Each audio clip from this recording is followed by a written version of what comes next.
ಧಾರ್ಮಿಕರನ್ನು ಬಲಿಗೊಂಡೆ. ಅಳಿತ ಧಾರ್ಮಿಕರ ರಕ್ತ ಸಿಂಚನದಿಂದ ಕೈ ತೊಳೆದುಕೊಂಡ ದಶಕಂಠ ಇವತ್ತು ನಿನ್ನ ರಕ್ತ ತರ್ಪಣದಿಂದ ಅವರ ಆತ್ಮಕ್ಕೆ ಶಾಂತಿ ಕೊಡುತ್ತೇನೆ. 20 ಬಾರಿ ಆಗಿದೆ, 21ನೇ ಬಾರಿ ಸಾಧ್ಯ ಉಂಟ? ತೋರಿಸಬೇಡ.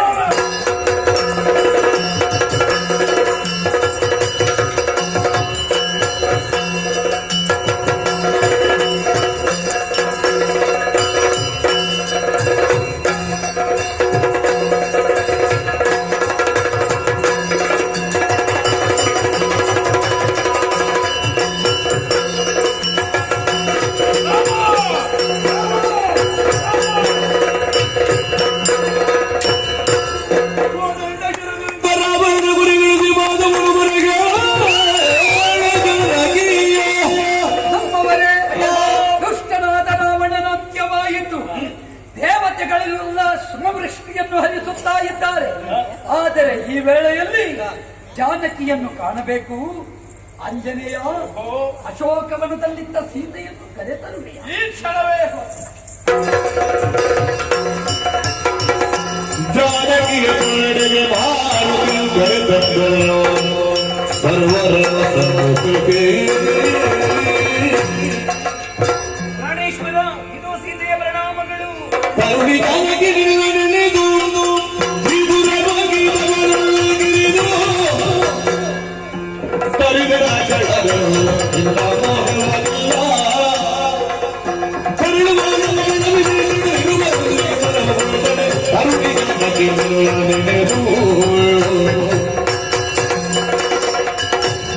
ಜಾನಕಿ, ಈ ಮೊದಲು ನಿನ್ನನ್ನು ಹೃದಯೇಶ್ವರಿ ಅಂತ ಸಂಬೋಧಿಸ್ತಾ ಇದ್ದೆ.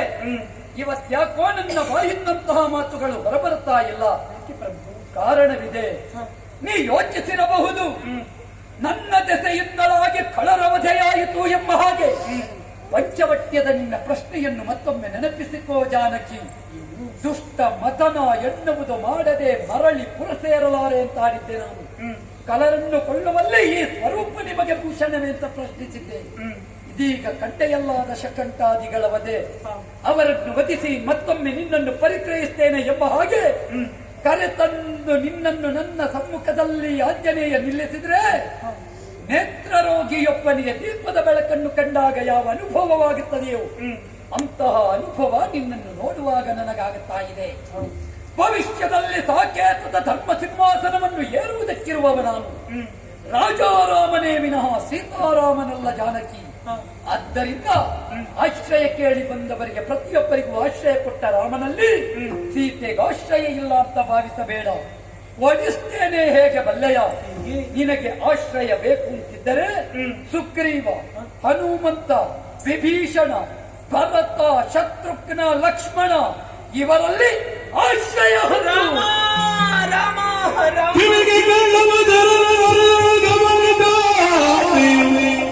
ನುಡಿಗೆ ಬೆದರುದ ಮುನಿಗೆ ಬೆಂದಳು ಕದಳಿ ಮನೆ ಕಡಿದಿಡಿಗೆ ಬೀಳೋ ಸ್ವಾಮಿ. ನಿಮ್ಮಡಿಯ ನುಡಿಯೊಳಗೆ ಕಲ್ಲು ಮುಳ್ಳುಗಳು ಸಮ್ಮದಲ್ಲಿ ಕಳೆಯುತ್ತಾ ಬಾಳ ಭಾಮಿಗೆ.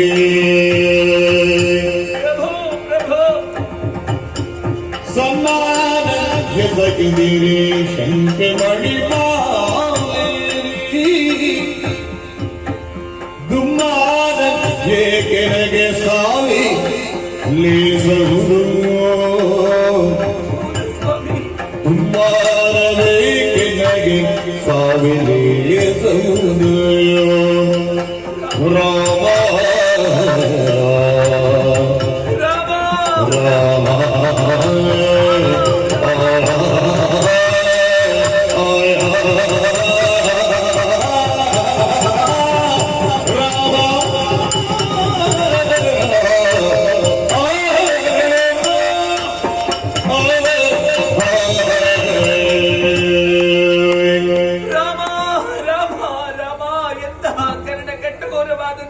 ಮಾತುಗಳನ್ನಾಡಿಬಿಟ್ಟಿರಿ ಪ್ರಭು.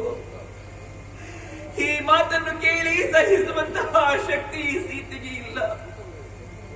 ಇಂತಹ ಮಾತನ್ನು ಕೇಳುವುದಕ್ಕಿಂತ ಮರಣವೊಂದು ಬರುತ್ತಿದ್ದರೆ ಆ ಮರಣವನ್ನು ಖಂಡಿತವಾಗಿಯೂ ನಾನು ಸ್ವಾಗತಿಸುತ್ತಾ ಇದ್ದೆ. ಇಲ್ಲವಾದಲ್ಲಿ ದುಷ್ಟನಾದಂತಹ ರಾವಣನನ್ನು ವಧಿಸಿ ಲಂಕೆಯಲ್ಲಿದ್ದಂತಹ ಸೀತೆಯನ್ನು ಪ್ರಭು ಶ್ರೀರಾಮಚಂದ್ರ ತನ್ನ ತೋಳ ತೆಕ್ಕೆಗೆ ಮತ್ತೆ ಸೇರಿಸಿಕೊಳ್ಳುತ್ತೀರಿ ಎನ್ನುವ ಹಾಗೆ ನಾನು ಭಾವಿಸಿದರೆ ಎಂತಹ ಮಾತುಗಳನ್ನು ಆಡಿಬಿಟ್ಟಿರಿ ಪ್ರಭು. ಸೀತೆ ಸೀತೆ ನೀನು ಬೇಡ ಎನ್ನುವ ಹಾಗೆ ಒಂದು ಮಾತು ಹನುಮಂತನಲ್ಲಿ ಹೇಳಿ ಕಳುಹಿಸುತ್ತಿದ್ದರೆ ನಾನಲ್ಲಿಯೇ ನನ್ನ ಪ್ರಾಣವನ್ನು ಬಿಡುತ್ತಾ ಇದ್ದೆ ಸ್ವಾಮಿ. ಇಲ್ಲಿಯವರೆಗಾಗಿ ನಾನು ಬರುತ್ತಾ ಇರಲಿಲ್ಲ.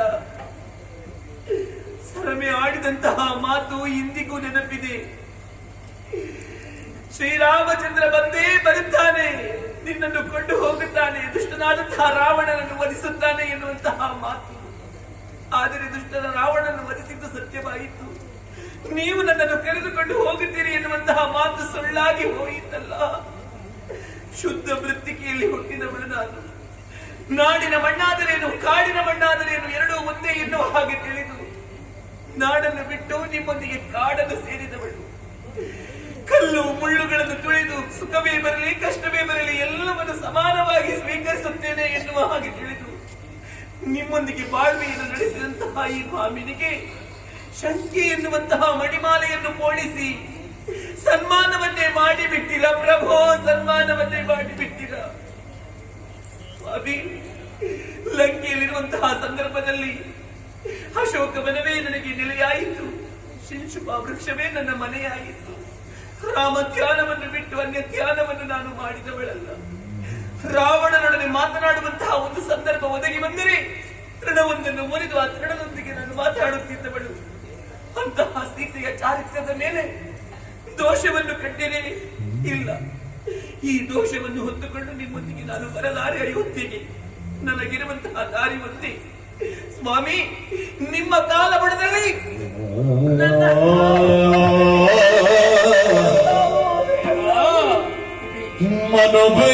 ಮನೋಭಗೀರಥ ರಘು ಮಾಂಧಾತ ಮುಖ್ಯಯೋಗಿನ ಕುಲವು ಬೆಳಗಿದೆ ಕೇಳು ಶ್ರೀರಾಮ.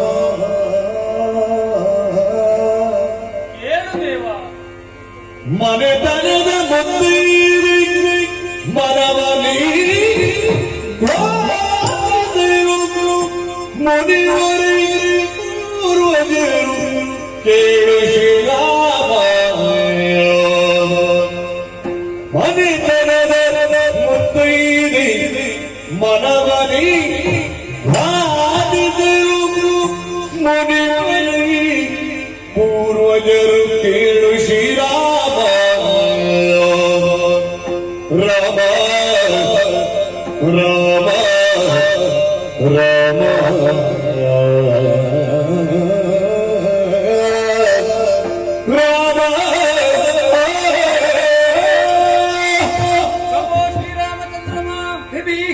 ನಿಮ್ಮ ಚರಣ ಸೇವಕನಾದಂತಹ ಈ ವಿಭೀಷಣ ನಿಮ್ಮ ಮಾತಿಗೆ ಎದುರು ಮಾತನಾಡುತ್ತಿದ್ದೇನೆ ಎನ್ನುವ ಹಾಗೆ ಅನ್ಯತಾ ನೀವು ಭಾವಿಸಬಾರದು.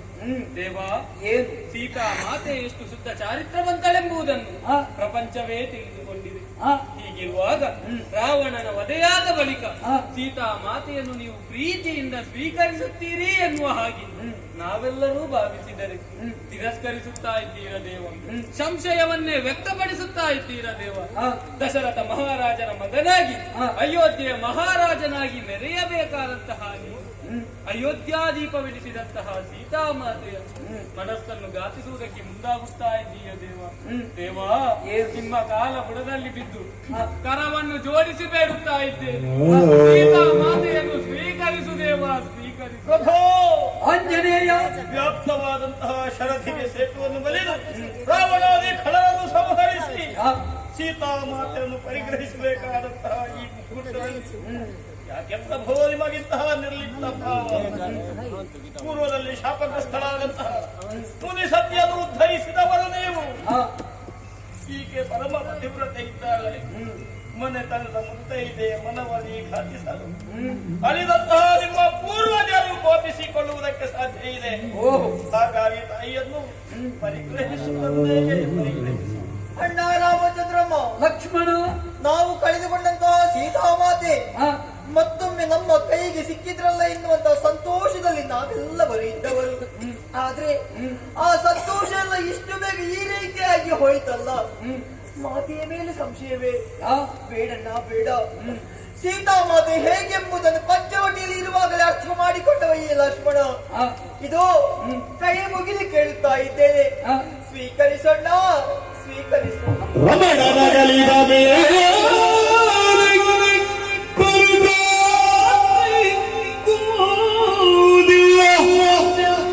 ಕಮಲ ನೀತ್ಯದ ದೀಪ್ತಿ ತಾರಡಗಿ ಮಾಸಿಲ್ಲ ವಿಮಲ ಜನಿತೆಯ ಲೋಕ ಒಪ್ಪುವುದೇ ಸೋಜಿಗದ ನುಡಿಗೇನು ಬೆಲೆಯಾದ ಸೋಜಿಗದ ನುಡಿಗೇನು ಬೆಲೆಯಾದ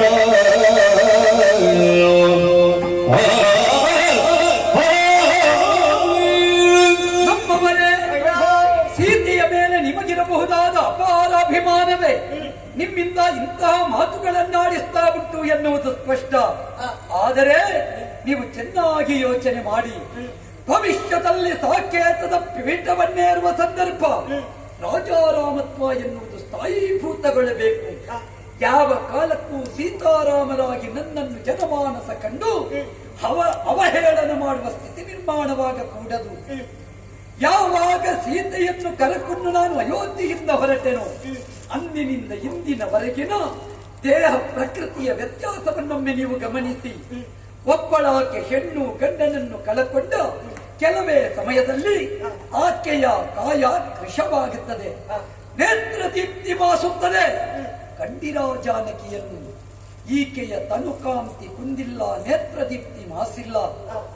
ಇವಳನ್ನು ಕಾಣುವಾಗ ಈ ತೆರನಾದಂತಹ ಸ್ಥಿತಿ ನನಗಾಗುತ್ತದೆ ಅಂತಾದ್ರೆ ನಾ ಪರಿಶುದ್ಧಳು ಎಂಬುದನ್ನು ಈಕೆಯನ್ನು ಜನಮಾನಸದ ಮುಂದೆ ಹೇಗೆ ಅಭಿವ್ಯಕ್ತಪಡಿಸಲಿ? ನಾ ಆಡಿದರೆ ಅದು ಸೋಚಿಗದ ಮಾತಾದೀತೆ ವಿನಃ ವಾಸ್ತವದ ನುಡಿಯಾಗುವುದಕ್ಕಿಲ್ಲ. ಹಾಗಾದ ಕಾರಣ ಈಕೆ ಅಪವಿತ್ರಳು ಅಂತ ಸರ್ವದಾ ನಾಡಲಾರೆ. ಬಂಗಾರಕ್ಕಾದರೂ ಕೊಳೆ ಅಂಟಿಕೊಳ್ಳುವುದು ಸ್ವಾಭಾವಿಕ.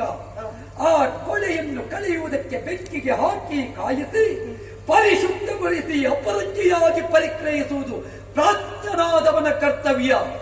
ರತ್ನಗರ್ಭೆಯ ಮಗಳು ಸಾಕೇತ ರತ್ನವಾಗಿ ಮರಳಿ ಬರಬೇಕಿದ್ರೆ ದಾರಿಯನ್ನು ಆಕೆಯೇ ಕಂಡುಕೊಳ್ಳಲಿ.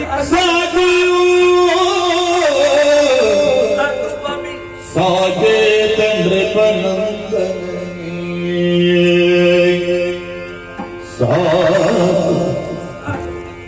ಸಾಧು ಸಾಕೇತ ನೃಪನಂದನೇ ತಿಳಿದೆ ನೀ ಲೋಕ ಒಪ್ಪುವ ಬಾಳೆ ಭೂಷಣವು ನಮಗಿನುತ ಕಾಕುಪತಿಗಳ ಸಾಗಿನು ಕುವರಿ ನಾನಿ ನೋಡಗ್ನಿಯುಡೆನುತ ಕಾಕುಮತಿಗಳ ಶಾಸೆನು ಕುವರಿ ನಾನಿಳಿವೆ ನೋಡು ಅಗ್ನಿಯೊಳೆನುತ ಈ ಬಾಳ್ವೆ ರಾಮ ರಾಮ ರಾಮ.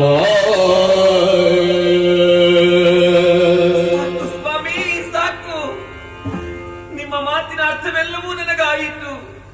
ನೀವು ಯಾವತ್ತಿದ್ದರೂ ರಾಜಾರಾಮನಾಗಿಯೇ ಬದುಕಬೇಕೆಂದು ಆಸೆ ಪಟ್ಟವರು ವಿನಃ ಸೀತಾರಾಮನಾಗಿ ಬದುಕಬೇಕೆಂದು ಆಸೆ ಪಟ್ಟವರಲ್ಲವಲ್ಲ. ಕಾಕು ಮತಿಗಳ ಶಂಕೆಯನ್ನು ಹೋಗಲಾಡಿಸಬೇಕಾದದ್ದು ನಮ್ಮ ಧರ್ಮ. ಲೋಕ ಒಪ್ಪುವಂತಹ ಬಾಳ್ವೆಯನ್ನು ನಾವು ನಡೆಸಬೇಕಾದದ್ದು ನಮ್ಮ ಧರ್ಮ. ನಾನೇನು ಮಾಡಬೇಕು ಎನ್ನುವುದನ್ನು ನೀವು ಸೂಚ್ಯವಾಗಿ ತಿಳಿಸಿದ್ದೀರಿ. ಆ ದಾರಿಯನ್ನೇ ನಾನು ಕಂಡುಕೊಳ್ಳುತ್ತೇನೆ. ಲಕ್ಷ್ಮಣ, ಅಮ್ಮ, ನನ್ನನ್ನು ಕ್ಷಮಿಸಿ ಬಿಡು ಮಗನೇ. ಅಂದು ಕಾಂಚನ ಮೃಗದ ಪ್ರಕರಣದಲ್ಲಿ ಬಿರುನುಡಿಯ ಮಾತುಗಳನ್ನಾಡಿ ನಿನ್ನ ಮನಸ್ಸನ್ನು ನೋಯಿಸಿದವಳು ನಾನು. ಅಂದು ನೋಯಿಸಿದರ ಪರಿಣಾಮವಾಗಿ ಇಂದು ನನಗಿಂತಹ ಪರೀಕ್ಷೆ ಎದುರಾಗಿದೆ. ನನಗೊಂದು ಉಪಕಾರವನ್ನು ಮಾಡುವೆಯಾ? ಈ ಕ್ಷಣದಲ್ಲಿ ನನಗೊಂದು ಅಗ್ನಿಕುಂಡವನ್ನು ನಿರ್ಮಾಣ ಮಾಡು ಮಗನೇ. ಬೇಡ ತಾಯೇ, ಇಂತಹ ತೀರ್ಮಾನ ಬೇಡವಮ್ಮ. ಇಲ್ಲ, ನಾ ಆಡುವಂತಹ ಮಾತಿಗೆ ಪ್ರಭು ಶ್ರೀರಾಮಚಂದ್ರನ ಆಣೆ ಇದೆ. ಅಗ್ನಿಕುಂಡವನ್ನು ನಿರ್ಮಾಣ ಮಾಡು.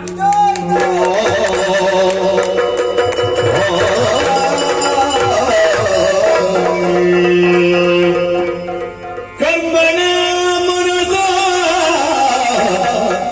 ವಾಚ ಯಥಾ ನ ವಿಚರಾಮ್ಯಹಂ ರಾಘವಂ ಸರ್ವಧರ್ಮಜ್ಞಂ ತಥಾ ಮಾಂ ಪಾತು ಪಾವಕಃ. ಓ ಅಗ್ನಿದೇವನೇ, ಇದು ನಿನ್ನ ಸಮ್ಮುಖದಲ್ಲಿ ನಿಂತಿದ್ದೇನೆ, ನಿನಗೆ ನಮಸ್ಕರಿಸಿದ್ದೇನೆ.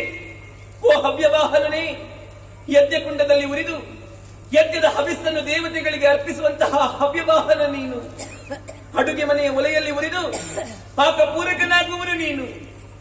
ನಿನ್ನನ್ನು ಸಾಕ್ಷಿಯನ್ನಾಗಿರಿಸಿಕೊಂಡು ಮತ್ತೆ ಲೋಕದಲ್ಲಿ ವಿವಾಹಗಳು ನಡೆಯುತ್ತದೆ. ನಿನಗೆ ಪ್ರದಕ್ಷಿಣೆಯನ್ನು ಬಂದು ಪ್ರಭು ಶ್ರೀರಾಮಚಂದ್ರನ ಕರವನ್ನು ಹಿಡಿದವಳು ನಾನು.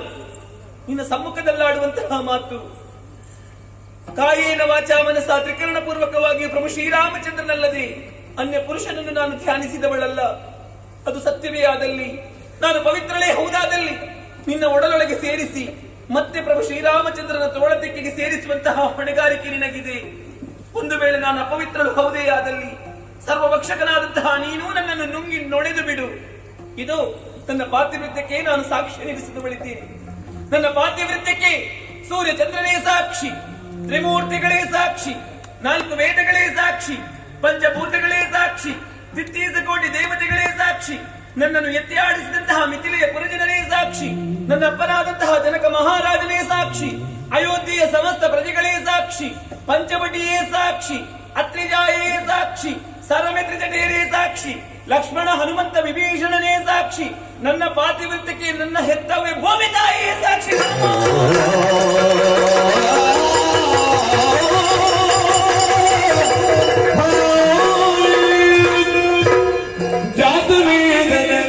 ಮಡಿಲ ನೀಡಿದಳು ಪರಿಪೂರ್ಣ ಪಾವನೆ ಸೀತೆಯನ್ನು ಕಮಲೀಲೆ ತೋರಿದಳು.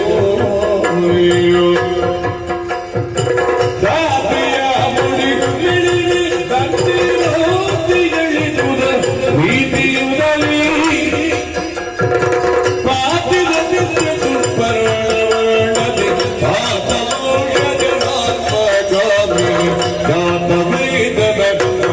ೇರಿದಳು ಪರಿಪೂರ್ಣ ಪಾವನೆ ಸೀತೆಯನ್ನು ಕಮಲೀಲೆ ತೋರಿದಳು.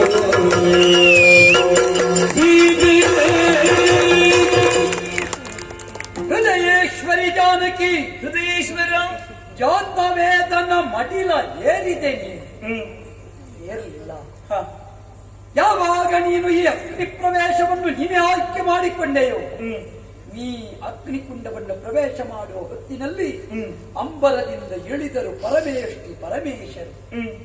ಇಂದ್ರ ಸಮೇತ 33 ಕೋಟಿ ದೇವತೆಗಳು, ಜೊತೆಯಲ್ಲಿ ನನ್ನಪ್ಪನಾದ ದಶರಥ ಭೂಪತಿ ರಾಮ ನೀನ್ಯಾರೆಂದು ತಿಳಿ ಅಂತ ಎಚ್ಚರಿಸಿದರು.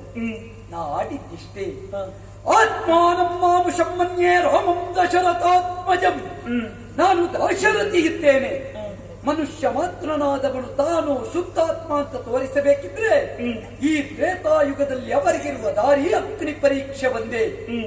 ಅದನ್ನು ನನ್ನ ಸತಿಯಾದರೂ ನೀ ಸಾಧಿಸಿ ತೋರಿಸಬಲ್ಲೆ ಅಂತ ಕಾಣಿಸಿಕೊಟ್ಟೆ. ನಿಜವಾಗಿ ಮಹಾಸತಿ ಜಾನಕಿಯಾದ ಸೀತಾ, ನಿನ್ನ ಸತ್ವವನ್ನು ಪ್ರಪಂಚಕ್ಕೆ ಕಾಣಿಸಿದೆ. ನಿನ್ನನ್ನು ಕಾಣುವಾಗ ನನಗ್ಯಾಕೆ ಈ ಸ್ಥಿತಿ, ಈ ರೀತಿಯ ವ್ಯತ್ಯಯಗಳು ಕಂಡವು ಅಂತ ನಾ ಕೇಳಿದ್ರೆ, ದೇವೇಂದ್ರ ಹೇಳ್ತಾ ಇದ್ದಾನೆ, ಯಾವಾಗ ದಶಕಂಠ ಕೊಂಡೊಯ್ದು ಅಶೋಕವನದಲ್ಲಿ ಸೀತಾದೇವಿಯನ್ನು ಇರಿಸಿದನೋ ಆ ಕಾಲಕ್ಕೆ ನಾನೇ ಇತ್ತೆ ಪಾಯಸ. ನಾ ಇತ್ತ ಪಾಯಸದ ಬಲ ಸೀತೆಯ ಕಾಯದಲ್ಲಿ ವ್ಯತ್ಯಾಸವಾಗಲಿಲ್ಲ, ನೇತ್ರದೀಪ್ತಿ ಅಡಗಿಲ್ಲ. ಹಾಗಿದ್ರೆ ಅಂತಹವಳನ್ನು ಕಾಡುವಾಗ ನನಗ್ಯಾಕೆ ದೋಷ ಕಂಡಿತು? ಅಗ್ನಿದೇವ ಹೇಳ್ತಾ ಇದ್ದಾನೆ, ಯಾವಾಗ ವೇದವತಿ ಅಗ್ನಿ ಪ್ರವೇಶ ಮಾಡಿದಳು ಅಂತಹ ವೇದವತಿಯ ಆತ್ಮ ಸ್ವರೂಪ ದಶಕಂಠ ಕೊಂಡೊಯ್ಯುವಾಗ ಜಾನಕಿಯನ್ನು ಸೇರಿಕೊಂಡಿತು. ಅಗ್ನಿ ಪ್ರವೇಶ ಮಾಡಿದಲ್ಲಿಗೆ ಅದು ಕಳೆದು ಹೋಯಿತು.